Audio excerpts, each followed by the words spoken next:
And then, Did you want to say something? no, I'm just going to make sure I got it. We're in the other machine, okay. I'll turn off over there then.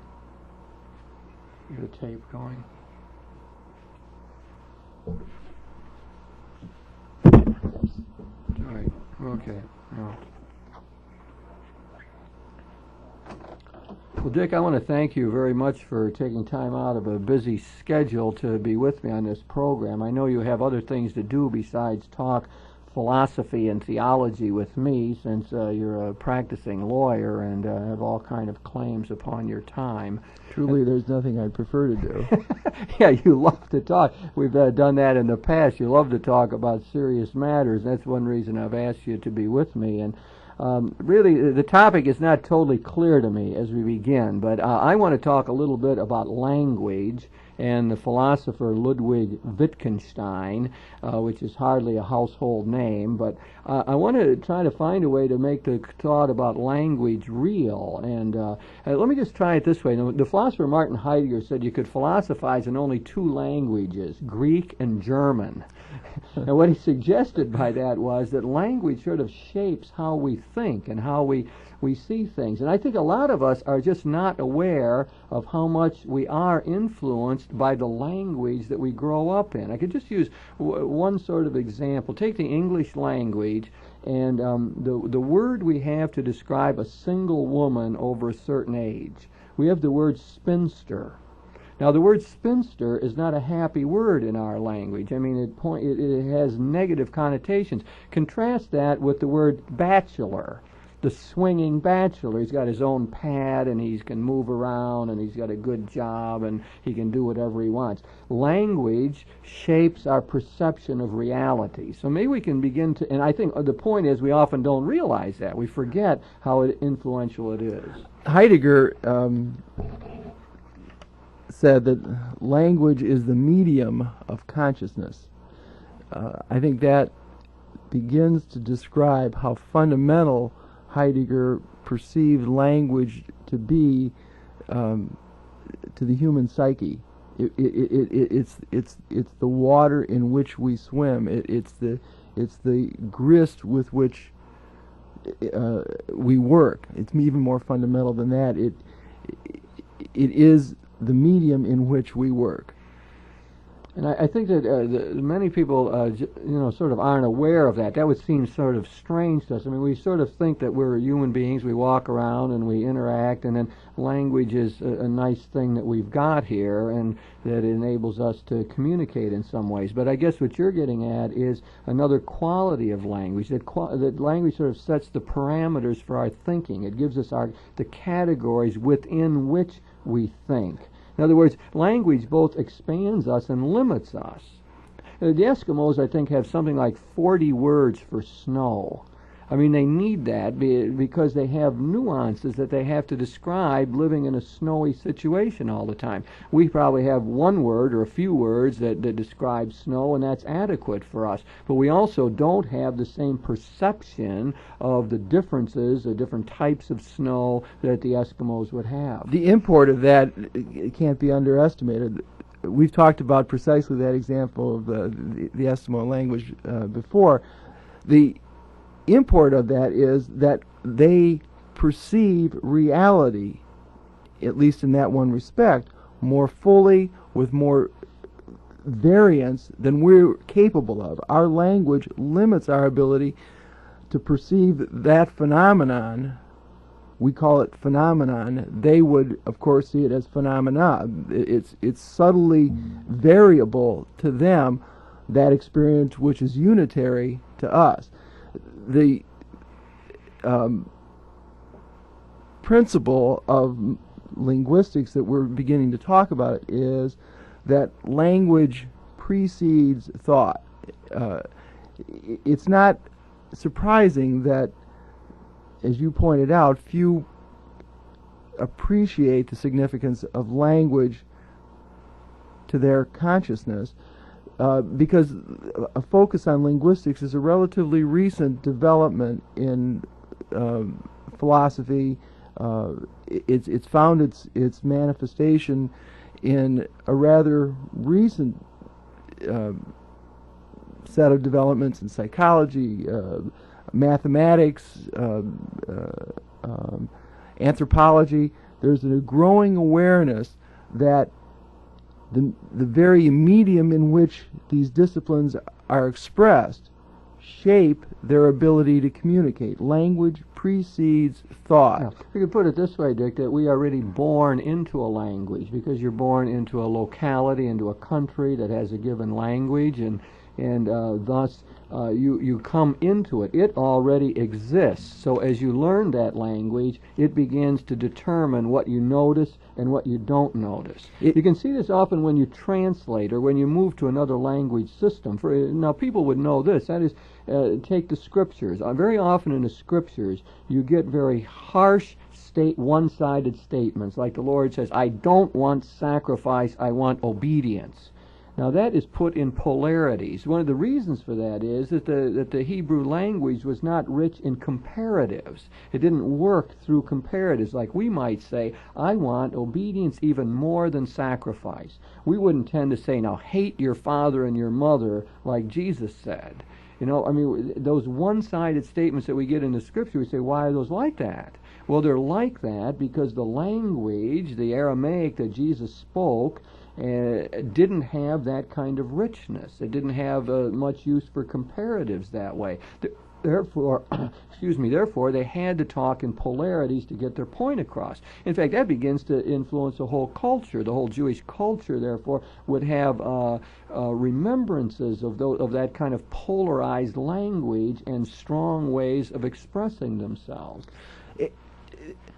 I think it underestimates the point, though, to think of it as the Hebrews having a limitation on their ability to express themselves. The point we were making earlier is that limitation in their language, that structure that was built into their language, was also, as it is for every people, a limitation on their ability to perceive. The language precedes and constrains thought. It gives us the possibilities. Language is the rummaging around, or thought is the process of rummaging around in the possibilities of one's language. Which isn't to say that we are doomed merely to coursing about in the limited possibilities of the language. The possibilities are, for all practical purposes, infinite. Well, I don't know if I agree. They're not within a given language. They're not. For all practical purposes, they're inexhaustible. I mean, the language could be expanded, but as it currently exists, a language limits us. I think that's the definition of the poet and the genius. It is that exceptional person who is able to take language beyond its built-in limitations. He's the person who is able to take language beyond itself. Well, sometimes the great thinkers invent their own language, and then that becomes part of the way we end up viewing the world. I mean, it gets expanded and becomes part of the vocabulary. I mean, theologians are often forced almost into doing that in order to be able to make points that they see that the other people in the culture haven't been able to see. So that people create a new language almost, and then that expands the possibilities. But a given language at any given point constrains the thought. I mean, you have to have the great person, as you suggest, the genius, to break out of that. I mean, there's a definite limitation built in through the language. I mean, right now we don't have a good word to describe single women over a certain age in our culture. And that reflects the reality then. I mean, the reality is that people... It creates the reality. Yeah, I mean, and then people begin to feel bad about themselves. Women who are over that age and don't have a positive word to describe themselves then think badly about themselves. And other people don't see them in a positive light. And so what will happen in our culture is we begin to raise consciousness on the question, and we begin to see that in a more positive way. We will no doubt eventually find a language that will reflect that. And then that will allow people to see it in a new way. So I'm seeing an interaction here between the culture and cultural changes and the language that we use at any given time. It's no understatement to say, or no metaphor to say, that mastering a language is to take on a culture. It brings on that myriad of of cultural judgments and implications that are reflected in and conveyed through the language of that culture. It's judgment laden. Let me take up a point that you said before about the 20th century or the modern times being a time when we've become more used to analyzing language. It's happened in the world of theology, where we do a lot of analysis of God talk or theological language. What does our language really mean? It's happened in most of the disciplines. And one of the persons that's been at the forefront of that whole movement is the fellow we were going to talk about, Ludwig Wittgenstein. Wittgenstein was actually born in 1889, and he was born in Austria, came from a fairly well-to-do family. In fact, you would like this, they're very musically inclined. I don't know if you know that part of Wittgenstein's story, but I think famous composers used to come over to his house, and I think Mahler and Brahms, if I'm not mistaken, and you might have to correct me on that, used to come over to the house to visit, and Wittgenstein himself became an accomplished musician. So he grew up in that sort of setting, but he ended up going to England and studying at what we call that other place, Cambridge. And at Cambridge he came under the influence of Bertrand Russell and became enamored of some of Russell's thought. And Russell would say that he came under Wittgenstein's That's influence. true. That was quite an interchange, yes. And well, anyway, our friend Ludwig Wittgenstein eventually wrote a book called the Tractatus, and the essence of the Tractatus was on this whole question was to say that about the only meaningful language that existed were scientific statements. That the famous conclusion of the Tractatus is that whereof you cannot speak clearly, thereof you should remain silent. And it became a touchstone for a lot of 20th century thought. If you can't speak clearly about it, then don't say anything at all. The only thing that really has meaningfulness, you have to be able to say in a clear way. You have to remember, this is what we call the early Wittgenstein, because no philosopher in the history of the whole discipline has ever changed his mind more than Wittgenstein did and repudiated his past, I think. But to start out with, he's making a statement that's become sort of typical of the way a lot of people see things. That is, language for him was like a word, was like a picture of reality. And the only kind of language that made sense, really, was that kind that eventually you could verify. That's how some of his followers or people that were influenced by him saw it. Unless you could empirically verify it, it was nonsense. In fact, when I was at Oxford, that was one of the favorite words you would hear over and over, that a lot of philosophical language was nonsense. In fact, that was one of the words you heard more than anything else. Nonsense. Much of what theologians say is nonsense. No sense. It doesn't mean anything. It's not taken, though, in the pejorative sense that we mean it today. It's not a degradation of or a diminution of the statement categorized as nonsensical. It's intended as descriptive, simply to mean that it's not verifiable. And one of the things that differentiated Wittgenstein from other logical positivists was his willingness to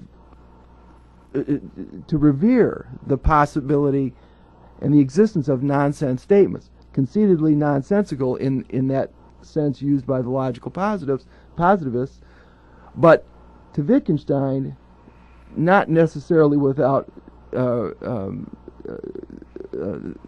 being unworthy of reverence. He said one time, he does talk about the mystical, and he says the mystical is not how things are, but that things are. The very existence of reality had sort of a mystical character to Wittgenstein. But the thrust of his thought that got picked up by people, and A.J. Ayer was the famous representative of that. He was still at Oxford when I was there. And Ayer's idea was that unless you could measure it, count it, weigh it out, that it wasn't worth saying. That all that other language just made no sense, and it was simply wrong, and you wasted your time fooling around in it. I have a story about A.J. Ayer. A Jesuit friend of mine wanted to do his dissertation under A.J. Ayer. Now, Ayer, and he wanted to do it on a sort of religious matter, and A.J. Ayer, I mean, had no room for that in his thought. And the young man went to Eyre and says, well, I'd like you to be my supervisor in my thesis. And Eyre looked at him and he said, don't you know who I am? In other words, he was trying to tell the young man, in my philosophy, we don't have room for theology. Religious language doesn't make sense. You don't go around fooling around with it. What you're going to do is get rid of it all. That was Eyre's was at one piece with the early Wittgenstein in that language for them, for Wittgenstein was and remained for Eyre's a system of references, of labels and representations. Language was reflection, and it was like a picture of reality. We often call it that. It was a picture theory, that words were like pictures of reality, and you could put them together in sentences and say the rose is red, and then you would know something about reality. But you couldn't move beyond it. You couldn't say something like God exists. Would be another kind of statement that just would not have any meaning at all. It's a view that is not inconsistent with the view mouthed by most people about how, for example, they learn language or how they teach children language.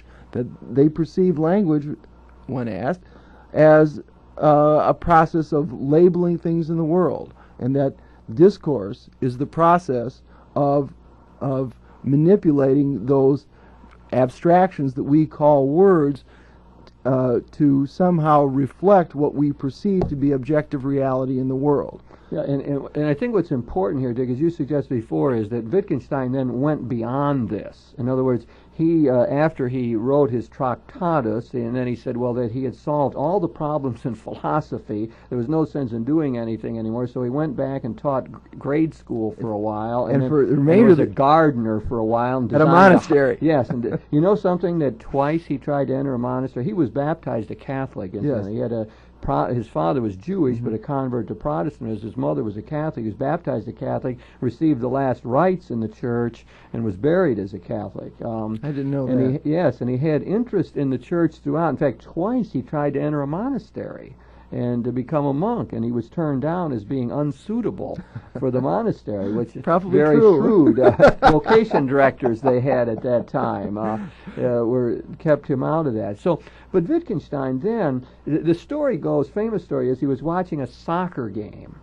and while he's watching this soccer game, he suddenly realizes that his whole previous philosophy was wrong, and he had to see it in a new way. And supposedly what he saw was that language and words were like the football that was being kicked around in the soccer field, that they were maneuvering the ball, that the movement of the ball had meaning in terms of all of these other people playing in the game.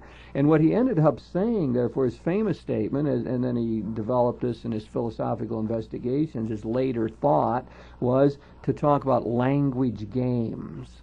So he said there wasn't just one language game, the game of science, as he had said before, and that were the only thing that was worthwhile saying you could measure or put in a computer or something, but that there are various language games we use, and that the important thing in human interaction is to know what the game is. So if you're telling me a joke, I have to know that. If I don't know that, I take you seriously, then we don't communicate well. I'm in a different language game, so we have to know what the language game is that we're using, and we have to begin to know the rules of that particular game. I think it's unfortunate that that is the description of his later thought, as he himself labeled it, because of the connotation that games and gamesmanship has in yes, I current culture. Saying, yeah. It doesn't have that connotation in Wittgenstein at all. It is, for him, game has the important connotation of a system of rules common to the participants. Grammar, if you would, is a set of rules of the game.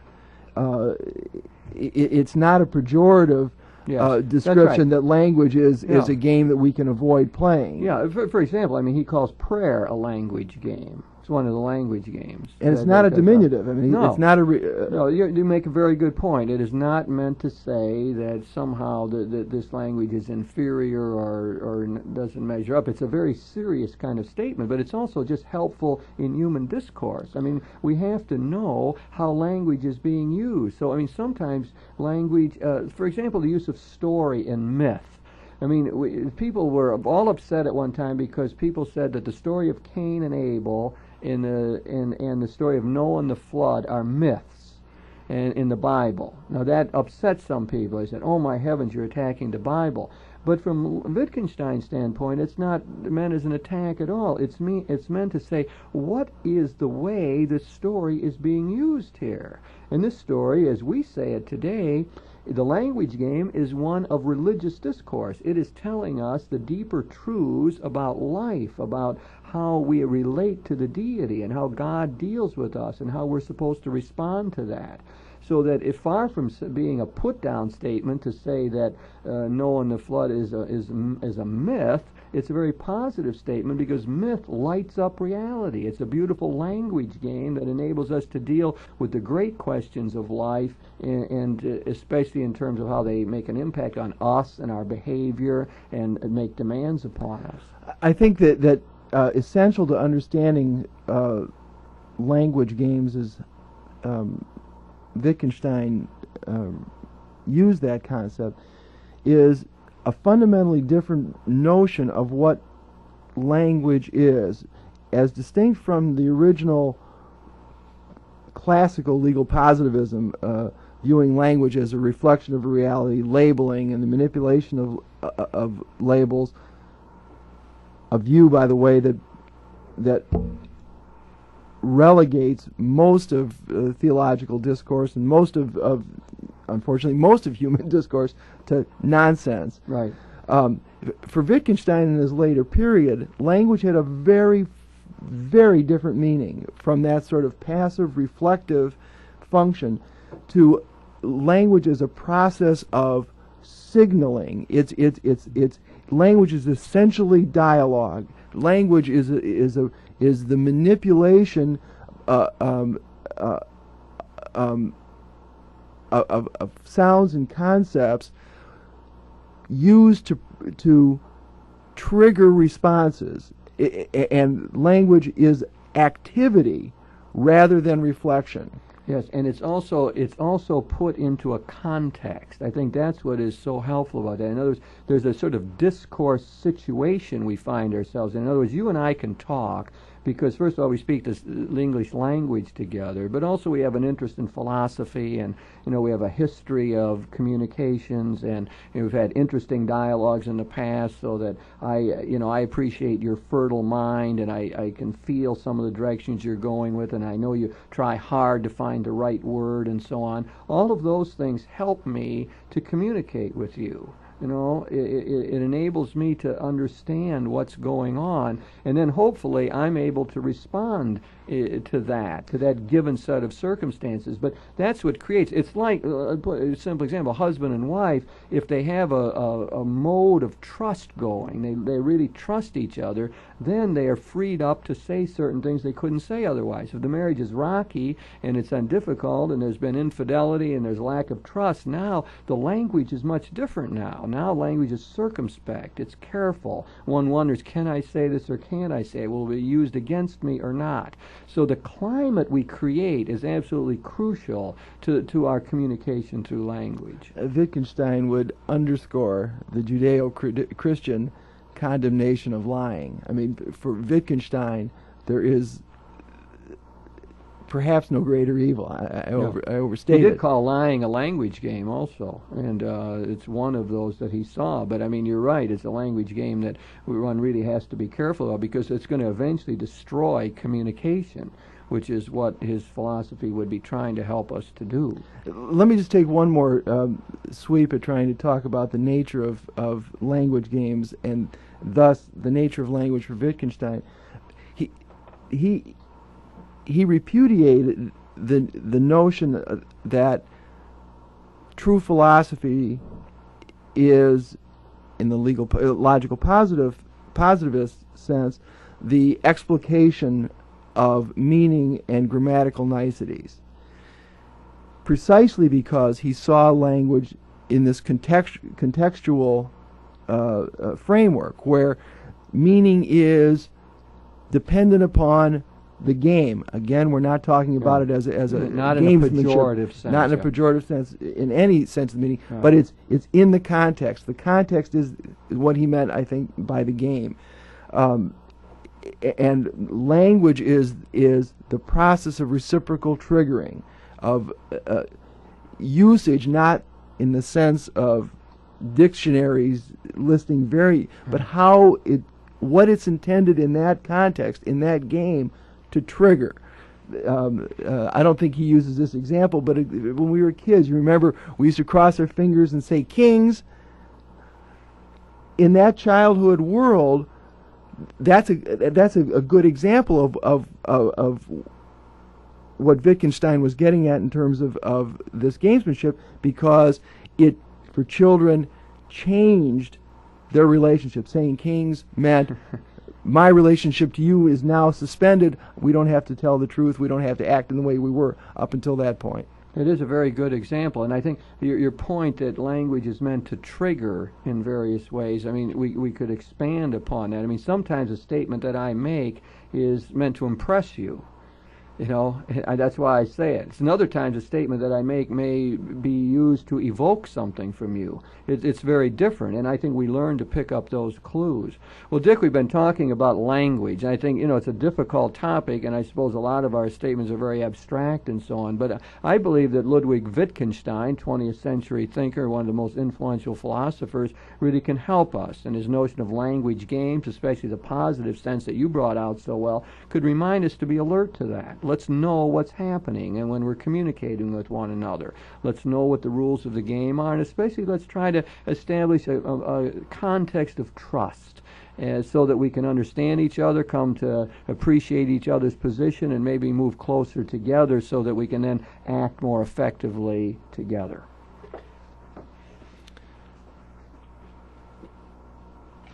God, you're good. You are really good, Jim. Thank you. That went fine. You think? Yeah. I mean, I think we did all right for an abstract topic.